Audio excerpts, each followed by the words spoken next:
So you were made to change the world. Who of us here really believe that? Do you believe that your everyday actions, even the mundane ones, in and out every day, can make a difference in other people's lives? Do we even believe we're important enough to change the world?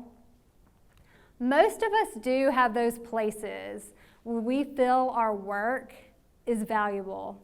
It could be through volunteer work at a local nonprofit, or volunteer work at a church. Or maybe you're walking through life with a family member or a friend going through a hard time, but you know that time is well spent.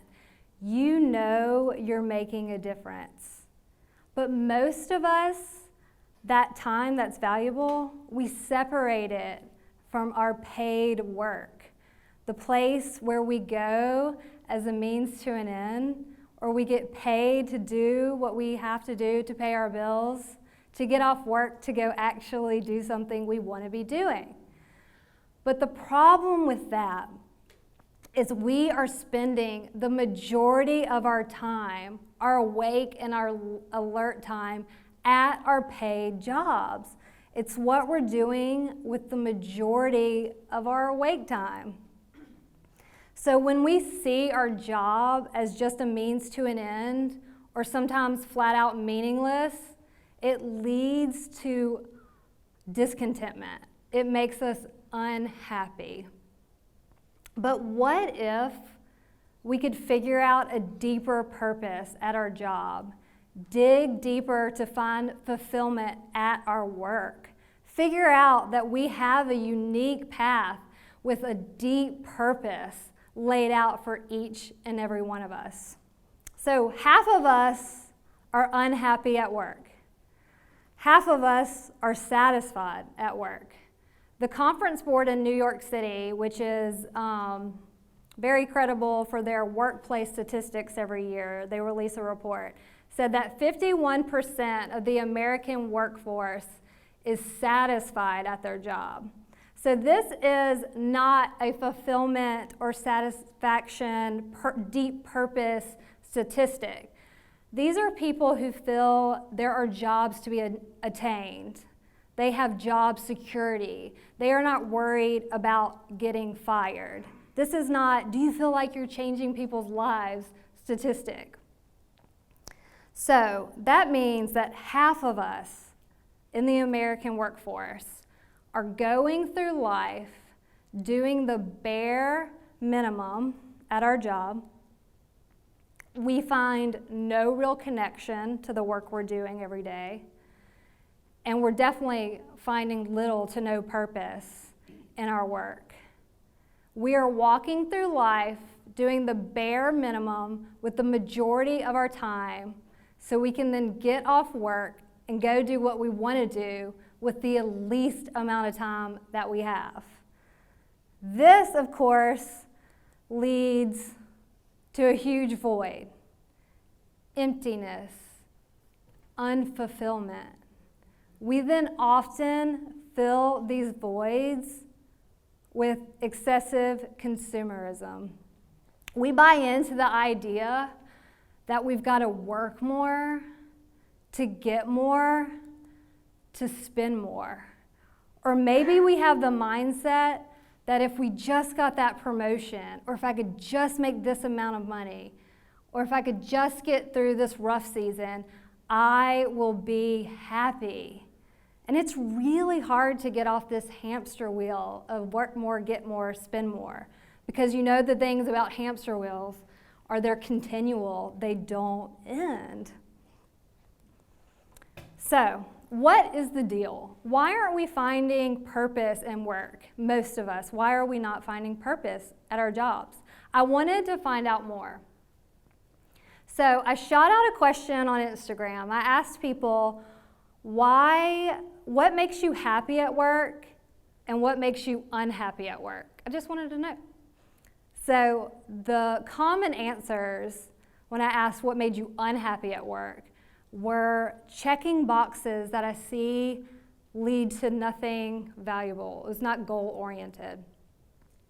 I'm doing the same things over and over again, and I don't get any sort of reward. Or I am not affecting change in anyone around me. When I asked people what made them happy at their job, common answers were the community I get to work with, delighting my clients, saving my clients money, decorating beautiful spaces that make people happy, bringing joy to children and adults with what I do.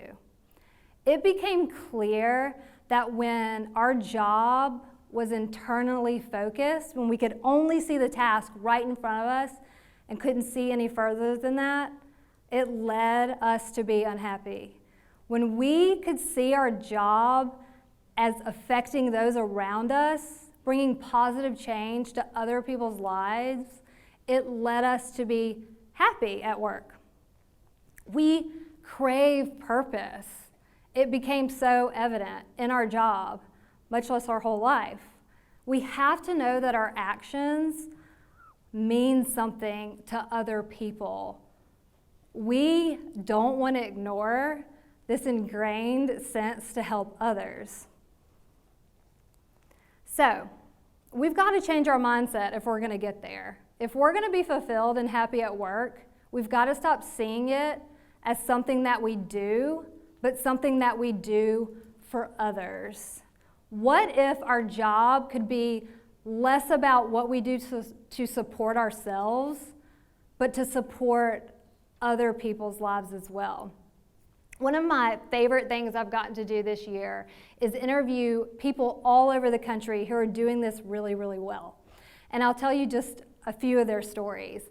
One is Paul Tesori, who is a PGA Tour caddy. And if you follow golf, he works for Webb Simpson, who has won the US Open. So he's super good. And they've got this global platform in golf. And so he uses his time all over the country, all these different tours, to communicate the importance of community and prayer life in a very competitive environment for men. Also, a man named Samuel, who is a fashion expertise from Neiman Marcus. He combined that skill set he had with his heart to help kids in Romania, where he's from, by founding a rain boot fashion company. They call it the Toms for Rain Boots. He sells expensive rain boots to us. He gives the money to children in Romania who need the rain boots to actually walk around in the ground there. And also Jeremy Cowart, if you've never heard of him, he's a celebrity photographer. Forbes actually named him the most influential photographer on the internet. He uses his skill set behind the camera to illuminate and bring life to problems and suffering all over the world so more people will help. These are people who are taking their skill set, what they're getting paid to do, and not separating it from service. They find deep purpose in what they're doing, and they're happy and they're joyful to serve through their work. So we've got to figure out a way where we can do this at our own jobs. And for me, I work in advertising. I have always been paid to communicate ideas and messages to the masses. And I recently read a headline that said, new data, people don't trust advertising because there's too many ads, it's too intrusive, and they're too creepy. And so I'm used to the untrustworthy part. I'm still kind of trying to get used to the creepy part of it, but it doesn't sound like, if I was going to do my job traditionally how it's always been done, it doesn't sound like the most purposeful way I could spend 5 out of 7 days a week. I think that's fair to say. I don't want to spend the majority of my life creeping people out with ads. And so how could I go from, I'm a communicator in advertising, this is what I do, I certainly do it to pay my bills, to how can I do this for others?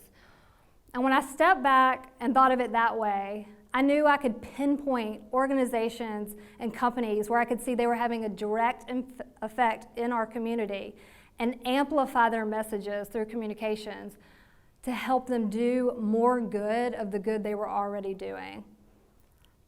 Profit became less of the reason for business, and social mission became my focus. Money was no longer the point, it was just a tool. So, being giving, helping others, actually makes us happy. It's actual science. There is fMRI technology now that measures your brain activity that actually shows that giving to others activates the same exact parts of the brain as food and sex. So giving makes us just as happy as food and sex. There's also research out that shows altruism, which is the helpless desire to affect other people's lives in a good way, is not only hardwired in us, in our brain, it's actually pleasurable. It what makes us giddy and happy is helping other people. And so how can we go from, if we are hardwired to help, it's literally in our brain, we've got to get creative and figure out how we can do that for ourselves at our job. It's no wonder that when we separate the two, when we separate our ingrained desire to help others with our requirement to work to pay our bills, you become discontent. It's why when we separate the two, it just doesn't cut it for us anymore. And so we've got to get creative at our own jobs. And I think what's important to know is that we are all meant for this. It doesn't matter if you are an engineer, if you're a marketing strategist, if you're a graphic designer, a designer in anything, or a doctor. You are meant to use those skills to help other people. So the main point is to pinpoint what we're good at, what we love to do, and how is that going to help others. And all of our jobs are very different, and it will look very different for every single person in this room today, but they're all equally as important. You do not have to be a global humanitarian or a pastor to change people's lives. Be creative and figure out how you can do it here, now, and today, where you are in your job. You just have to know that you're destined to be a difference maker. So it's your turn. Tell your story. Figure out what you're good at, how it's going to help others, and go change the world. Thank you.